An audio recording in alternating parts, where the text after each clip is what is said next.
And we've just got some breaking news here into CBS Sports HQ as we welcome in Bryant McFadden, Barrett Silly, and Emery Hunt. And Barrett, I'll come to you first here. The breaking news here, Jalen Waddle out for the year. This is a huge loss for this Tide program. Yeah, it is, because I think Jalen Waddle, in terms of electric players, he is the most electric player in college football. Obviously, one of the best returners and their leading receiver. So, yeah, it's a huge loss for Alabama. There's no doubt about that. I do think you saw John Mechie step up. That's going to be important moving forward for Alabama. They need to get Miller Forrestall involved in the passing game as well. But very unfortunate for Jalen Waddle. Like you said earlier, top 10 pick. I think by all accounts in the upcoming NFL draft if he chose to come out. And an ankle injury that immediately gets diagnosed as one that's season ending is definitely scary for not only Alabama, but certainly for his future. Yeah, I like to hit on his future first and foremost. I think he had an opportunity. He still has an opportunity to be a first-round selected wide receiver. He's an offensive weapon. He's not just a wide receiver. We know what he means to the team, special teams-wise, as a returner. But when you look at the team aspect, what they missed with not having Waddle in the lineup is probably arguably the most explosive player in college football right now, currently. The most explosive player. I saw a stat CBS put up during the game. When you look at his touchdowns, I think he had around like 8 total touchdowns of 50 yards or more. That's impressive alone. So when he provides for their offense is something that you can't coach, you can't teach, and that's speed. And one thing I can tell you, coming from a former defender, a guy that played in the secondary, speed is something you're afraid of. You might not say it verbally, but when you're playing against hot speed that you know you cannot keep up with, that is in the back of your mind for 4 quarters as long as you're covering that said player. And that is something that Waddle provided for his offense every time he stepped on the football field.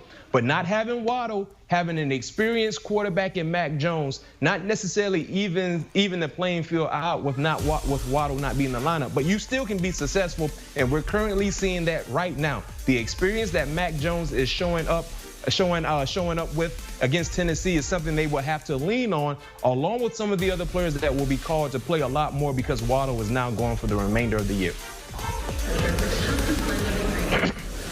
Yeah, just to piggyback on what B-Mac said, speed definitely changes things. It dictates how you play defense. It dictates how you play kickoff. It dictates how you attack angles. All of those things are important when you have speed at certain positions. But good thing for Alabama is that they have talent everywhere else. So yes, it's going to be tougher to really work their deep ball passing game because Waddle's speed usually dictates certain amount of coverages they're going to see. However, they're still able to be functional in that regard, and they still have other options to go to. We're seeing them work other options in their offense in the first half, and I think we'll see more Najee Harris in the second half as he look to close it out there in Knoxville. Barrett, I know the game of football is vicious, it's violent, and you can't protect everybody. You can't put everybody in bubble wrap and protect your best players. But when you talk about a talent like Jalen Waddle, one of the best players in the country, part of me thinks, why is he returning kicks? I know he's fast. I know he's talented. But again, this is a guy that's a potential top 10 pick, and he gets injured on a kickoff. To me, it feels like a matter of time, like this was going to happen with all of the kickoffs he's returning. The more value, I guess from a fan standpoint, is what he does in terms of catching the football.